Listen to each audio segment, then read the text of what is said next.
Muy buenas, queridos seguidores. Hoy venimos a hablar del Marqués de la Ensenada. El Marqués fue un secretario ilustrado, un hombre de la política española de ese maltratado siglo XVIII hispánico que nos parece interesantísimo.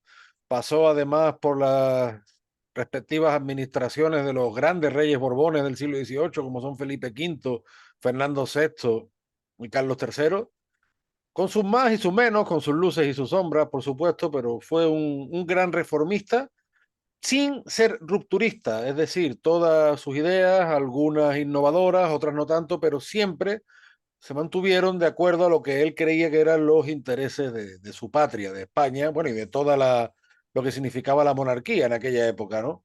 La verdad que a día de hoy se echaría un poco de menos ese espíritu. Y por supuesto, pues venimos a hablar con el pana Emilio Acosta Ramos de Venezuela Provincial. ¿Qué tal, Emilio? Muy buenas.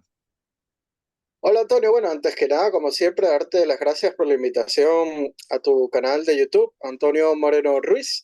Y sí, vamos a estar hablando de uno de los hombres ilustrados más importantes del siglo XVIII, sin duda alguna, ¿no?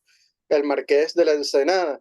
Y antes de empezar, quisiera recomendar un libro muy bueno sobre este personaje, que es de José Luis Gómez Urdáñez, que se llama El Marqués de la Ensenada, el secretario de todo, porque es que prácticamente hizo de todo, ¿no? Es un libro interesantísimo, no solo, Antonio, para conocer la vida de este ilustre personaje, sino su entorno, ¿no? Las tramas políticas y la vida de la corte de Felipe V, de Fernando VI y de Carlos III, ¿no? Y es de muy amena lectura y con este libro pues podrán conocer este personaje a fondo, que el día de hoy pues lo vamos a estar pues desgranando poco a poco, ¿no? Sí, a mí uno de los rasgos que me llama la atención del Marqués de la Ensenada, por ejemplo, es que él era de familia hidalga, de la baja nobleza, pero Ujú. no era, digamos, de la alta nobleza, no tenía grandes títulos, y eso nos viene a traducir lo que significa la movilidad social que hay en la España del siglo XVIII, en contra de lo que muchas veces se nos ha dicho, ¿no?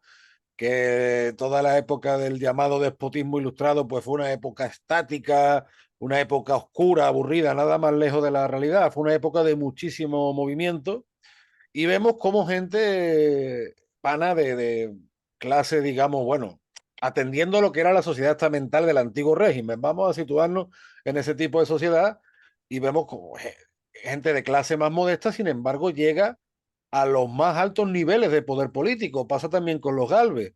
No es que los Galvez fueran mendigos, pero también eran de una familia, bueno, si bien no es que pasaran hambre canina, pero tampoco eran de la alta nobleza y fueron ennoblecidos por sus méritos.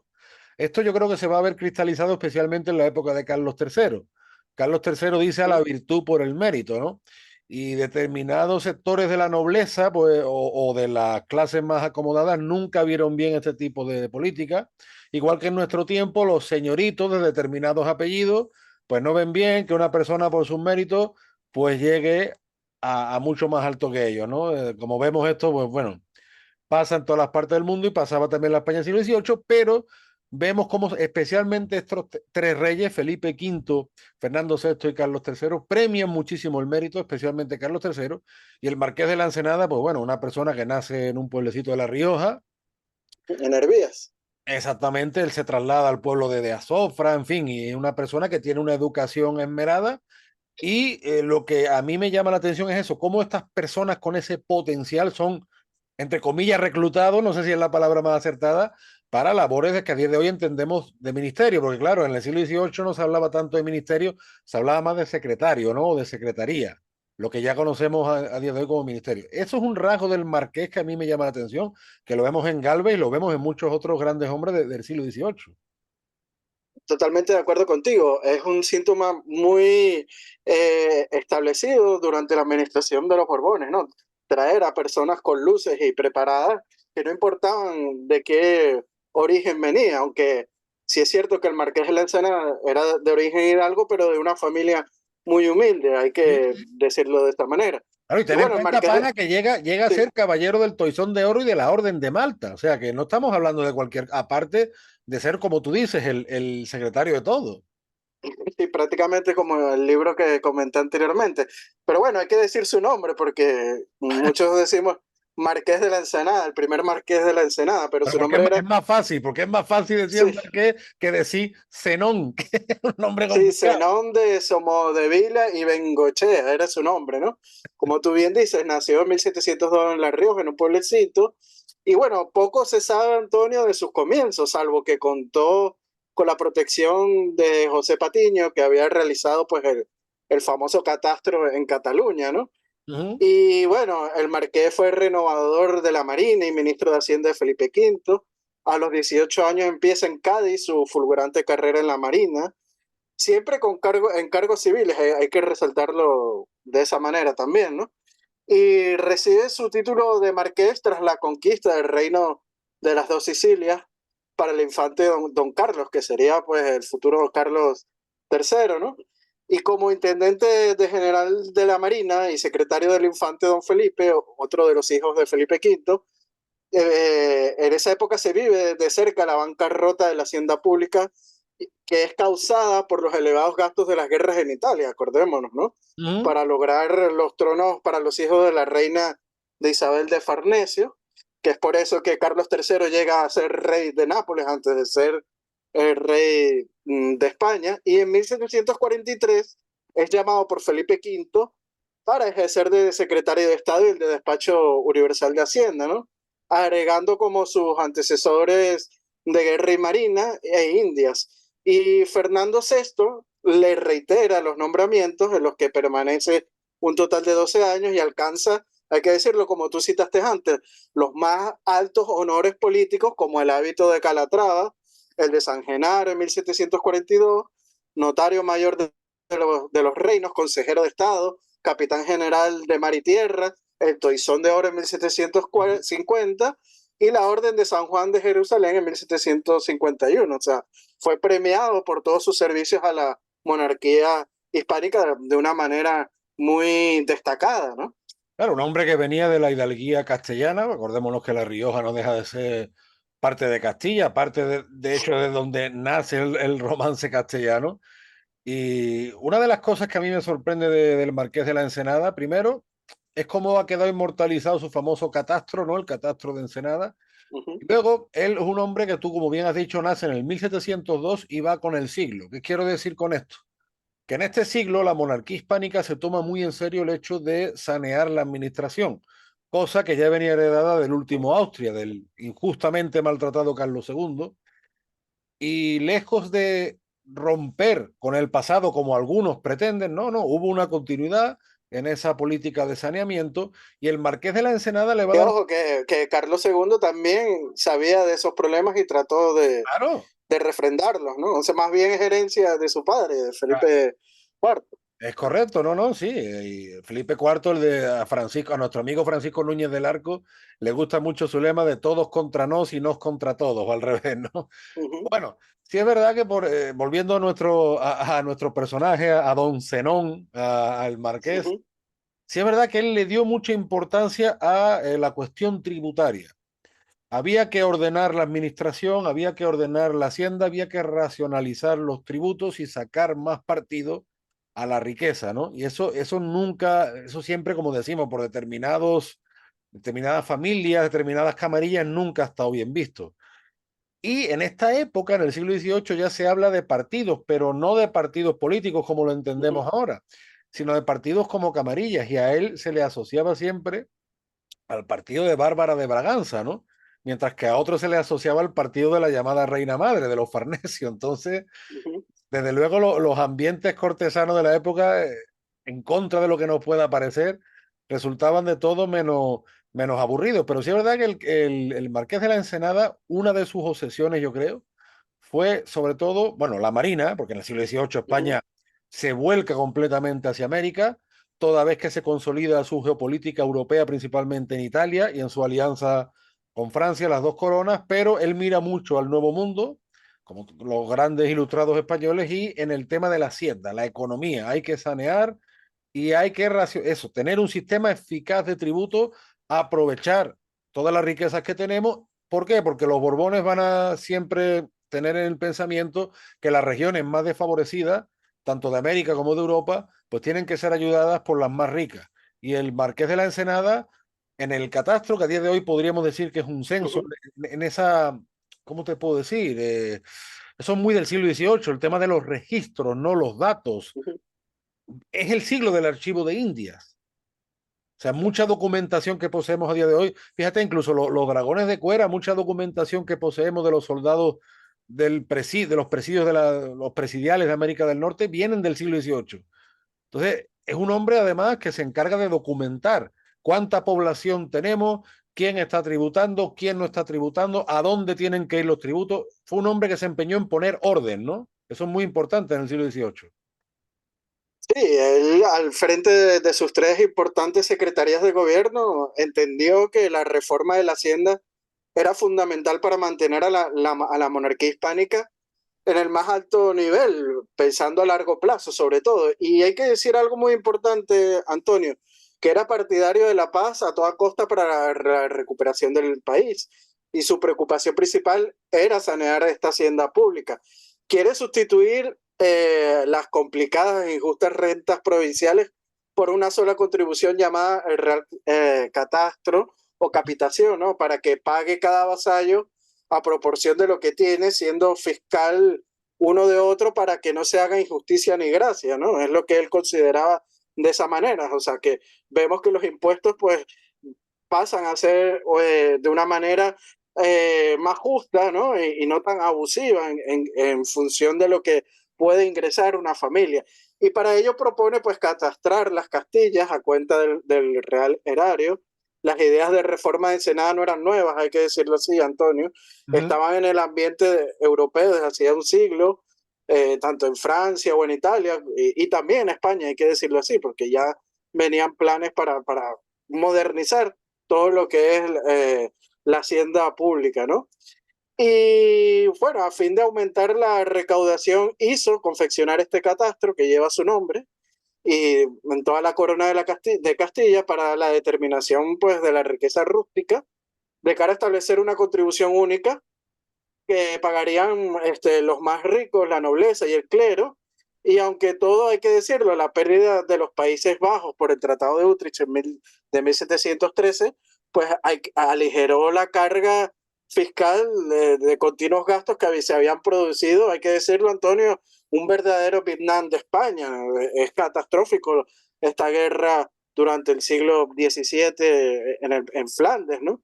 Y en cuanto a la Marina, el Senado hizo una verdadera revolución indispensable contra la voracidad territorial que tenía Gran Bretaña en aquel momento y construyó toda una armada de grandes barcos en los arsenales de Ferrol, de Cádiz, de Cartagena.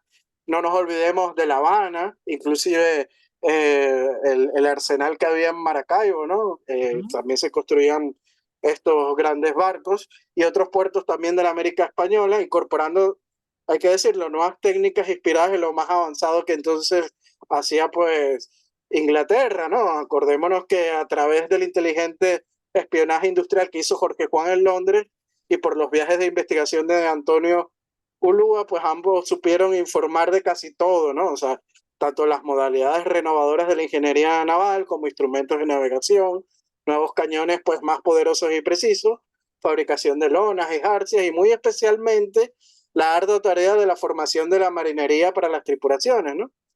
Y en cuanto a su tercera secretaría, que era la de Indias, el marqués, pues introdujo reformas en el sistema virreinal de los extensos dominios españoles, ¿no? En base al Tratado de Tordesillas, el hemisferio español, todo, que era casi toda América, menos Brasil, ¿no? Y las 13 colonias inglesas y Quebec. Y bueno, el lago español, el Pacífico, con la posesión de Filipinas, las Marianas, la ruta de la nava de China, etcétera, ¿no? Y bueno, en las Indias Ensenada reorganizó los virreinatos, tanto México, Nueva Granada y Perú, y las demás posiciones como Cuba, Centroamérica, Venezuela, Chile, Río de la Plata, de donde llegaron, bueno, cantidades más elevadas de plata, con ingresos que hasta entonces no habían sido posibles merced a la mejor organización de la minería con un importante crecimiento del quinto real y algo muy importante, Antonio, lo hizo sin la presión fiscal, más bien pues tratando de que el comercio pues fluyera de una manera mejor para que así la recaudación pues se elevara, ¿no? No, claro, es que eso es uno de los mitos que hemos hablado muchas veces del siglo XVIII, como supuestamente en el siglo XVIII se asfixió a la gente a base de impuestos y especialmente a los criollos, nada más lejos de la realidad. Lo que trató el Marqués de la Ensenada, y en buena medida lo consiguió, fue precisamente lo que tú bien dices, unificar los tributos, hacerlo más fácil, hacerlo más transparente y por tanto así ingresar más y mejor. Porque no se ingresa más cuando tú estás asfixiando a la gente, más bien todo lo contrario, cuando tú permites el movimiento, y precisamente viendo el potencial que tenía la monarquía, en buena medida el Marqués lo consigue. A tal punto, tú has hablado antes del espionaje industrial. Aquí sabemos también que en España hubo muchos espías ingleses muy preocupados por esa construcción de buques que se estaba dando en el periodo del Marqués. Entonces, es una época que tanto España e Inglaterra rivalizan muchísimo en la cuestión de espionaje y los ingleses intentan penetrar en los distintos partidos de la corte, bueno, el partido como decimos, el llamado partido de Bárbara de Braganza o el partido de la Reina Madre, intentan meterse en un lado y en otro para evitar que España siga construyendo buques porque saben además que esa política marítima, por así decirlo, les va a afectar. Y además es lo que tú bien dices, toda vez que se acaba todas esas guerras interminables de los Países Bajos, España se centra mucho más en su interés y su interés está en los virreinatos americanos. O sea, eso lo vemos en el Marqués de la Ensenada, lo vemos en Galvez, lo vemos en Saavedra, lo vemos en muchos hombres de todo este siglo.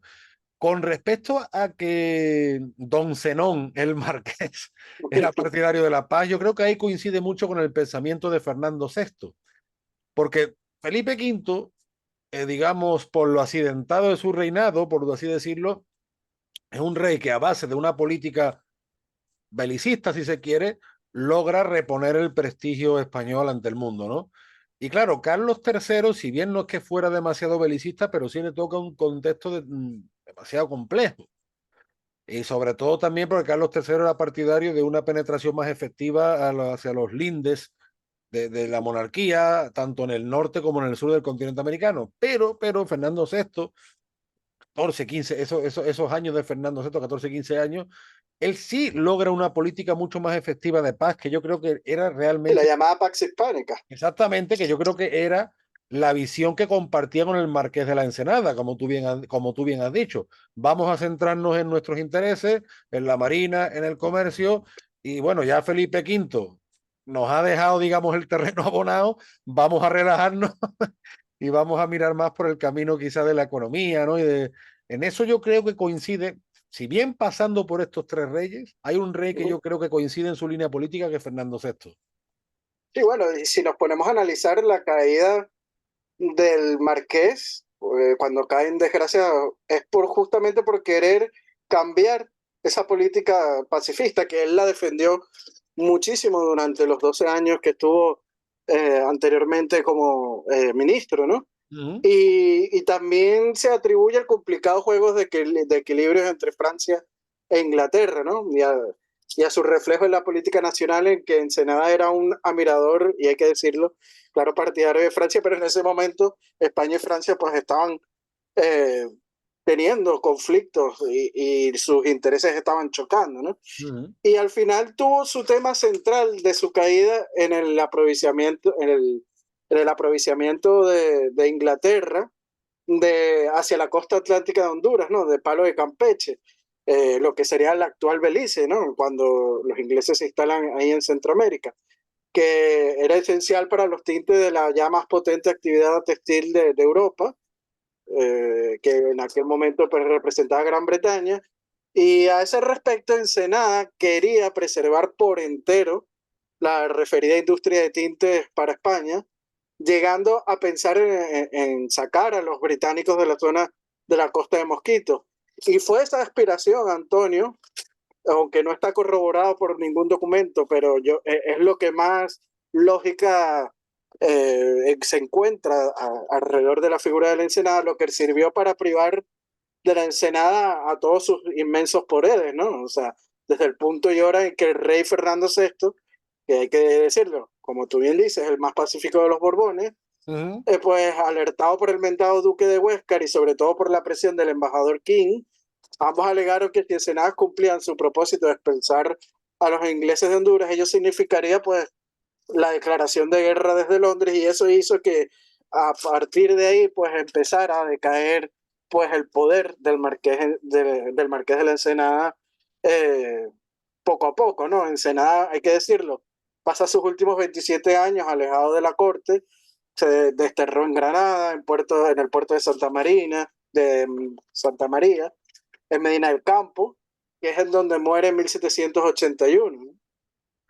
Sí, no, además Ensenada era un tipo, bueno, pasa que aquí entramos un poco en el terreno de la especulación, pero también hay que, digamos, analizar su carácter. Se habló de aquella época, de determinadas épocas del famoso Ministerio Carvajal Ensenada, ¿no? Que realmente, pues, Carvajal y Ensenada, digamos, coinciden en devolver ese prestigio a España, como todos los ilustrados, en contra. Esto es en contra de mucha propaganda, ¿no? Ujú. Como que los ilustrados eran como, los ilustrados españoles eran poco más o menos que marionetas de Francia, nada más lejos de la realidad. Pero sí es verdad que Ensenada, por ejemplo, en esa época, eh, tiene también sus más y sus menos, como tú bien has dicho. Es un hombre que acaba en desgracia. Por ejemplo, de los muchos italianos que hacen política en España, ahí chocaban Carvajal y Ensenada con respecto, por ejemplo, a Farinelli, ¿no?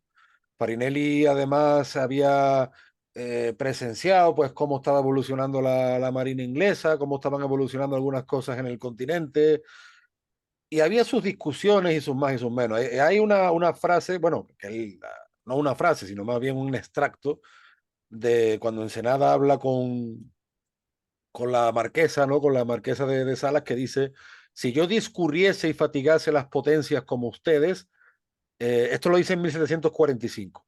Si yo Ujú. discurriese y fatigase las potencias como ustedes, no tendría tiempo para servir mis empleos, porque no me alcanzaría para reñir pendencias y dar suspiros. Pero empléolo en lo que conduce a desempeñarme. No permito que se me hable de mi persona y tiro para adelante. O sea, que yo me imagino que fue un hombre que siempre tuvo el tema de las habladurías, los ataques personales, lo que hablamos de lo que hoy conocemos como señoritos que no aceptaban a lo mejor un hombre que viniera de más bajo por sus méritos, y fue un hombre que siempre se tuvo que enfrentar a eso y a las diferencias de parecer sobre la presencia de determinados ministros, en fin, que yo creo que su vida no fue aburrida, pero él siempre como que desdeñó eso, desdeñó un poco la parte personal y intentó ser lo más objetivo posible como servidor de la administración monárquica. Sí, bueno, y también hay que hablar de otro punto negro, ¿no? De su historia, que fue cuando siendo ministro de Fernando VI quiso apresar a todos los gitanos españoles, ¿no? O sea, cuando en el verano de 1749, en un mismo día fueron apresados unos 9.000 gitanos, ¿no? Y pretendían expulsárseles de España. Algunos lo consideran genocidio, pero bueno, después cuando viene al trono Carlos III, pues esta política se echó para un lado y coincidiendo también con cuando cae en desgracia, ¿no? El Marqués de la Ensenada. No podíamos dejar este punto negro del Marqués, pues hablando de él el día de hoy. No, claro, y finalmente pues estamos hablando de otra época, de otra mentalidad, y no es que uno esté haciendo un juicio moral, sino que simplemente, pues bueno, además vemos que en el resto del mundo no se actuaba muy diferente. Eso pasa muchas veces cuando hablamos también de las expulsiones de los judíos en los siglos XV y XVI, ¿no? Tú sabes que hay otro dato también del Marqués, sobre todo con su trabajo sobre la economía, que a mí me parece interesante, es cómo crean el 1752, perdón, el llamado giro real, ¿no? Y el Marqués tiene una frase, tiene frases muy interesantes si se analizan sus cartas, que él decía que las monarquías bien gobernadas cuidan con preferencia a todo del real erario y que todos los vasallos no sean pobres. Y claro, estamos en un siglo, como hemos dicho en otras ocasiones, que lejos de suponer una postración, supone un auge, además porque vemos un crecimiento demográfico. Y en muchos lugares, tanto en España como en la América española, vemos un auge arquitectónico también. O sea, vemos un movimiento, arquitectura civil, arquitectura militar, arquitectura religiosa, y vemos también cómo la población aumenta. Por eso tienen que hacer reforma en los virreinatos y también en la península, porque en la península en la época borbónica se hacen las intendencias, ¿no? Y en el espíritu No, práctico, y en América Virreinal también, la Intendencia de Caracas también claro, se cree. y en el espíritu práctico del Marqués decía que todas las operaciones, pues, un intercambio en el extranjero, que había bastante, pues tenían que quedar en manos de la Hacienda Real. Pero es que al final lo que vemos es que el marqués siempre busca el sentido práctico, es decir, racionalizar la administración para sacarle más provecho. Bueno, y luego no digamos, por ejemplo, pana, el movimiento que hay de fábricas, ¿no? En casi toda España en la época del marqués. Hemos hablado de su, digamos, su trabajo en la marina, en la navegación, pero es que, por ejemplo, las fábricas de jarcia y de lona, incluso los trabajos que se hacen de impresión en la época, en otros idiomas, o No, y incluso la también, cerámica de Talavera de la Reina, que en por aquella época ejemplo, tiene un auge. o sea, hay un movimiento fabril industrial en España muy importante y también hay un movimiento cultural porque vemos que es el siglo de la academia y también vemos que en esta época se imprimen códices en árabe, en griego, o sea que nada más lejos de ese supuesto mundo cerrado, Ujú. elitista de fiestas ocultas que nos han intentado vender. O sea, fue una Sí, época de al más muchísimo estilo dinamismo. Palacio de Versalles, ¿no? Claro, claro, sí, sí, o de las películas estas antiguas, pero que me vengo a referir que es un siglo y sobre todo lo que le corresponde al marqués de mucho dinamismo y de crecimiento, además. A mí me gustaría, Antonio, cerrar, ¿no? Con un texto que es increíble, ¿no? Que habla mucho de esta figura del Marqués de la Ensenada, que es procedente del diario de Manuel Luengo, que es recopilado y comentado por el padre Isidro María Sanz, que en su diario de la expulsión de los jesuitas de los dominios del rey 1767-1815, ¿no? Ujú. Donde el padre Manuel Luengo pues nos ha legado una extensa y cordial semblanza del Marqués de la Ensenada, particularmente basada en sus propios recuerdos personales. Y lo vamos a citar. Abro comillas. No dudo decir que si alguno que le haya conocido bien y esté bien informado de sus cosas, escribiese su vida como era justo que se hiciese, aparecería un ministro igual y acaso superior a los más celebrados de este siglo y de los antecedentes, de España y de otras partes que suelen andar en las bocas de todos. Yo no dejo de saber algunas cosas de este famoso ministro y pudiera saber otras muchas de varios jesuitas que le trataron con alguna intimidad y especialmente del padre Isidro López de nuestra provincia, que le mereció al marqués una estimación y confianza muy particular. Pero aún después de todo, y aunque la reserva con que escribo de este diario me permitiese tomar todos estos informes, no me hallaría en este estado de poder escribir su vida. Me contentaré, pues, con presentar un sucinto resumen de ella y de alguna idea de su verdadero carácter y con decir una palabra de su afecto y estimación para la compañía de Jesús, que en su principio, en su progreso y en su constancia tuvieron algo de singular y son todo el motivo que nos induce y aún nos obliga a dar a conocer de algún modo de este nuestro diario a este famoso ministro, o sea, que hasta los jesuitas defendían Mira, al marqués de la Ensenada. Imagínate el nivel de gran administrador que tuvo este marqués, ¿no?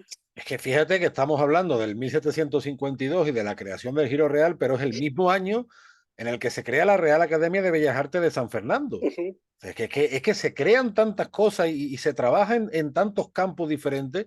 Y yo para cerrar, como un ujú. complemento a lo que tú acabas de decir y a lo que hemos dicho del Marqués sobre el saneamiento de la economía, el Marqués deja dicho que porque rica, la monarquía respetada de todos será, y pobre, de todos será despreciada. O sea, al fin y al cabo, lo que buscan estos ministros del siglo XVIII y también los reyes es el prestigio de la monarquía y llevarla a lo más alto, con sus luces y con sus sombras, como todo en la vida. Así que nada, pana, pues como siempre un placer charlar, tener contigo estas charlas hispánicas nuestras, de este personaje tan importante en nuestra historia, que ojalá sea más conocido y más reivindicado. Y bueno, pues aquí tú sabes que siempre reivindicamos también, hablando de reivindicación, valga la redundancia, tus canales, que estás Venezuela Provincial, estás en YouTube, en Facebook, en Instagram, estás muy activo con vídeos, con artículos. Hay veces que te peleas con el mundo, pero bueno, si no, tú los mandas a llorar a Guanajuato, ¿no? Allá con las momias de Guanajuato, camino de Guanajuato. Bueno, también a los seguidores de Venezuela Provincial, recordarles seguir a Antonio Moreno Ruiz en sus redes sociales, suscribirse a su canal de YouTube. Y bueno, también al de Venezuela Provincial, suscríbanse. También está en Facebook como página oficial de Antonio Moreno Ruiz, en Twitter como un andaluz indiano. También se acaba de abrir una red en social en Instagram, ¿no? Así que síganlo por ahí por Instagram, Sí, que va a estar muy activo Antonio MR81, estoy en ello, no estoy muy activo en Instagram, pero bueno, ya por lo menos rompí la barrera, pana. poco a poco, ¿no? Ahí vas viendo, hay cosas muy interesantes en Instagram, además de Sí, sí. también la página de Venezuela Provincial que la pueden seguir ahí, donde siempre pues publicamos nuestros artículos de investigación histórica. Y bueno, también aprovechamos, Antonio, para aquellos que quieran pues apoyarnos en este proyecto de investigación histórica, puedan hacerlo a través de nuestro Patreon, tanto el de Antonio Moreno Ruiz como el de Venezuela Provincial, con tan solo €1, pues lo que puede costar una caja de chicle que es casi nada, pues ya nos está ayudando mucho en esta labor de divulgación histórica. Aprovechamos también para enviarle un fuerte saludo y abrazo a nuestros mecenas o patrocinantes, como lo son Gabriel Arrieta, Ángel Suárez, Juan Cristóbal García, Lomel Izam, Daniel Sierra, Mario Pérez y Mi paisano Fran García, por supuesto, siempre. Y así las cosas, pues nada, pronto, Dios mediante, volvemos con más temas, porque gracias a Dios nuestra historia es tan rica y tan compleja que tenemos muchísimos temas. Por falta de temas, eso no va a ser, ahí eso tenemos seguro. una larga lista de temas que, bueno, también sugerencias del público. Claro, también, también, por supuesto. Mientras más sugerencias y pues más creativos estaremos dentro de nuestras posibilidades. Lo que pasa que Y muchas bueno, veces. y también, Antonio, que no se olviden de mi Ah, claro. libro, claro, que lo Oye, pueden adquirir a través de Amazon a nivel mundial, ¿no? y anuncia A la nivel, presentación en Madrid también. también, el 30 de noviembre voy a estar junto a Daniel Gómez Aragonés en la librería Tercios Viejos presentando mi libro Crónicas Sobrenaturales del Imperio Español, ¿no? A las 7 de la tarde o 19 horas de Madrid. Ahí los esperamos a todos. Y tú sabes que además Daniel es otro enamorado del siglo XVIII. Así Así que, es. Le mandamos un fuerte abrazo a por, nuestro su- amigo Daniel. por supuesto, al maestro Godo. Así las cosas, pana, te mando un fuerte abrazo desde el puerto y la puerta de las Indias y pronto nos vemos. Seguro, Antonio. Un fuerte abrazo desde la Villa Corte de Madrid. Hasta pronto. Chao, chao. Adiós.